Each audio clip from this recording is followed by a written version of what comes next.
Salut à tous, c'est Jean-Charles, bienvenue dans un nouveau numéro de Je vous conduis. Vous le savez, c'est votre programme qui va vous permettre de découvrir les entreprises, leurs dirigeants ou différentes personnalités qui font la réussite d'un territoire. Je vous conduis, c'est parti.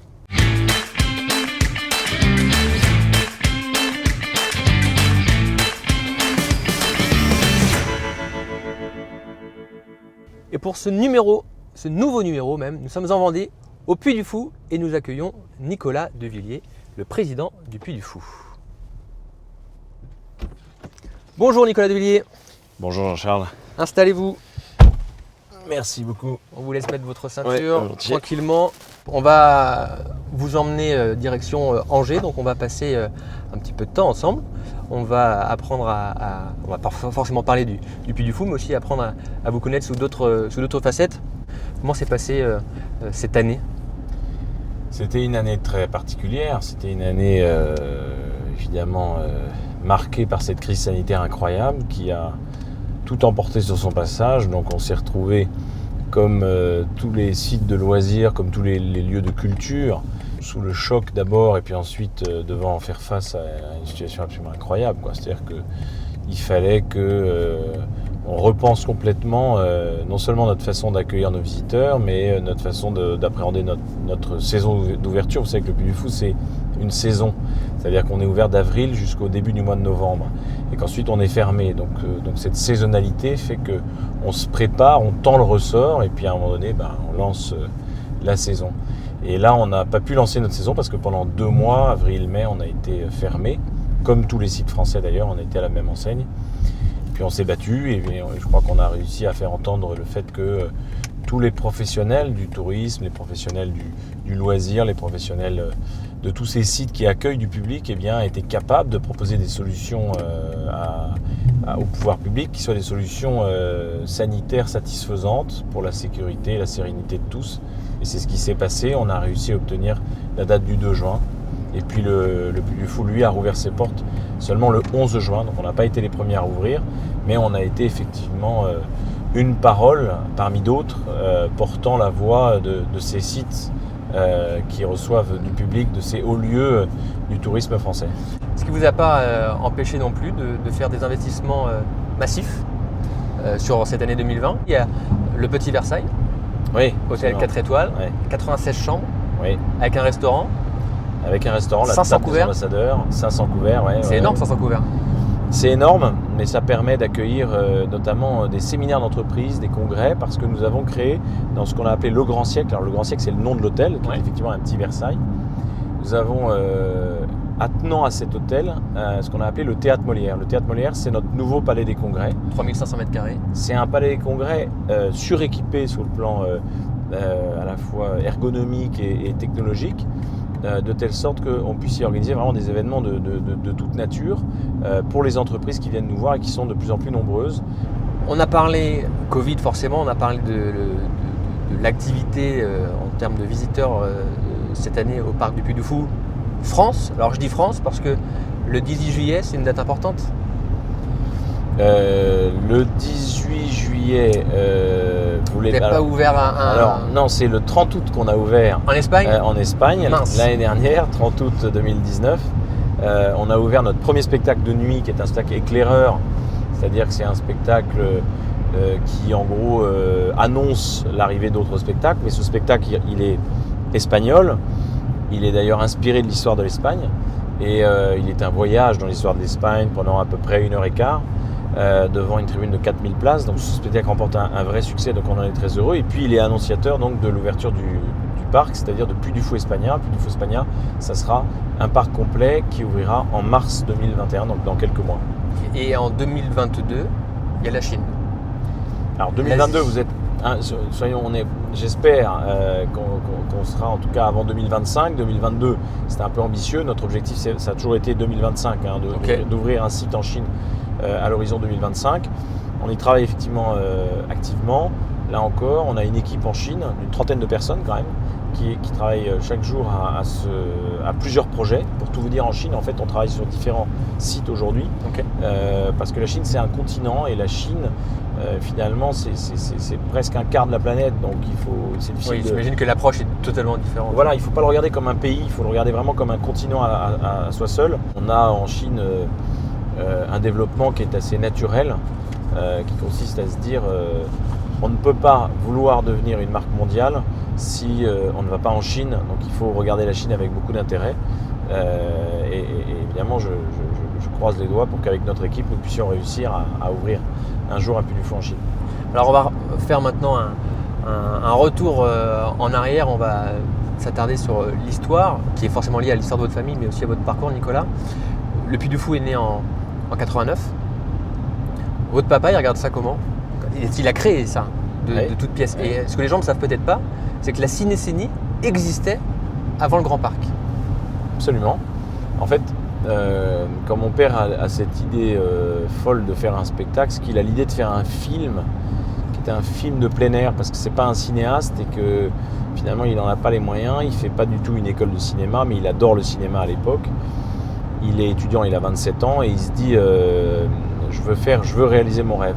Et donc il s'est lancé dans la recherche d'un lieu. Il est tombé sur ce château du Puy du Fou, il était tout seul, il a vu toutes ces ronces, ce vieil étang, ce vieux château à moitié en ruine, mais encore à moitié construit. Et il s'est dit, c'est un lieu fantastique, magique. Mais alors en dépit de toute logique marketing et en dehors de toute considération de marché. Avec, oui, c'était le cœur qui parlait. C'était le cœur, et sans jamais se dire la géographie a une importance, même si on apprend dans les écoles de commerce qu'elle en a une, eh bien il est parti sur l'idée que c'était son lieu, comme il le dit. Il a lancé ce spectacle, ça a été un succès énorme. Il n'avait pas d'argent, il a dit je fais une promesse, c'est que je ne toucherai pas d'argent, je ne toucherai pas de salaire, je ne toucherai pas de droit d'auteur, je ne toucherai pas de dividendes, et on sera tous bénévoles, tous autant que nous sommes, quelle que soit notre fonction dans cette aventure artistique qu'on lance ensemble. 600 bénévoles au départ, et puis finalement aujourd'hui nous sommes 4300. Donc le spectacle a beaucoup grandi, s'est beaucoup développé.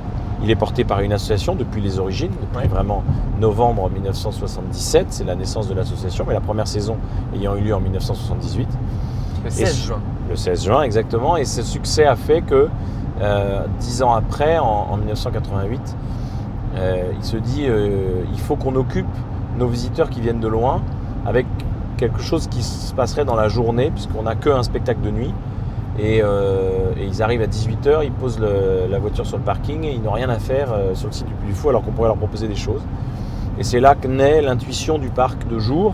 C'est à la fin des années 90 que mon père réalise que finalement c'est en créant des spectacles sous une forme nouvelle, sans avoir conçu que c'était une forme nouvelle, mais il a l'intuition de se dire et si on mettait en plein jour, à ciel ouvert, des décors à échelle 1, des acteurs, pourquoi pas des chevaux et des animaux acteurs, des effets spéciaux gigantesques, etc. Tout ça fait de façon harmonieuse avec une belle histoire qui lie tout ça ensemble, tous ces ingrédients artistiques.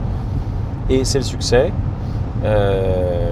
d'un nouveau mode de spectacle finalement qu'il invente. Et dans les années 2000, eh bien, on va intensifier la création finalement avec des nouveaux spectacles qui vont venir s'ajouter aux quelques premiers spectacles qu'on avait créés. Et c'est comme ça que le succès va vraiment petit à petit arriver et monter en puissance. Avec ma génération, nous on arrivera aux commandes à partir de 2004. Et en 2007, on crée notre premier hôtel en se disant il faut prolonger le voyage dans le temps, il faut prolonger le rêve qu'on a offert dans la journée et dans la soirée, il faut le prolonger la nuit. Et donc on se lance dans l'hôtellerie. Vous avez parlé des bénévoles qui étaient avec votre papa au début. Vous-même, vous avez commencé en tant que figurant? Oui, bien sûr, en tant qu'acteur, il n'y a pas de figurant au Puy du Fou. Acteur, voilà, il n'y a jamais de figurant. Et donc j'ai été acteur, bien sûr, à l'âge de 2 ans, dans les bras de ma maman, évidemment. J'étais petit acteur dans la cinécénie, donc bénévole. Puis après, j'ai grandi, je suis devenu cavalier, puis cavalier cascadeur, et j'ai pu rejoindre un des spectacles du parc où j'étais cavalier voltigeur, on appelle ça. C'est des grandes années d'ailleurs, c'est des années où on noue des amitiés qui durent toute la vie. Et puis ensuite, j'ai pu, tout en continuant mes études, prendre la direction d'un spectacle dans le parc. Et à la sortie de mes études, j'ai décidé de continuer l'aventure sans m'arrêter en me disant ça serait, je serais trop triste de faire un autre métier que celui-là. Quand j'ai mis vraiment le pied dedans, je me suis rendu compte que c'était certainement ma vocation, quoi. C'était pas compliqué justement de reprendre le flambeau? Est-ce que ça a été un inconvénient d'être le fils de Philippe de Villiers? Pour moi, ça a été plutôt une force au sens où mon père m'a appris beaucoup de choses. Quand on porte le nom de quand on est le fils de celui qui a fondé, quelle que soit l'entreprise, quelle que soit l'aventure, on est regardé avec infiniment plus d'exigence que si on était quelqu'un d'extérieur.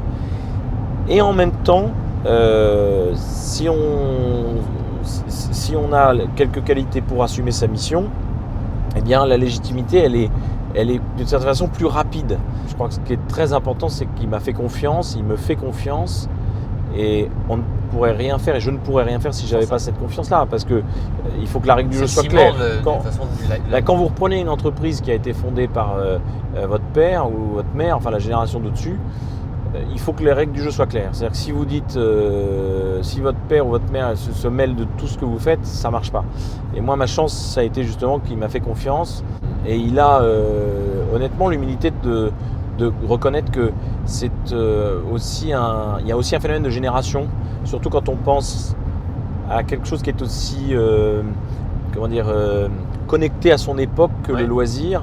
Nous, ce que nous créons, c'est-à-dire des émotions, nous les créons dans un monde qui est en mutation permanente et qui donc fait que les générations qui arrivent, même dans seulement 10 ans, quand on parle d'une génération, chez nous c'est 10 années, elles n'ont pas les mêmes exigences artistiques inconscientes que celles de 10 ans avant. Donc il faut avoir aussi un regard de génération. Merci beaucoup Nicolas de Villiers d'avoir été Merci à vous. avec nous. Quant à nous, on se retrouve très prochainement pour un nouveau numéro de Je vous conduis. D'ici là, portez-vous bien. Salut. Je vous conduis vous a été présenté par CIC West.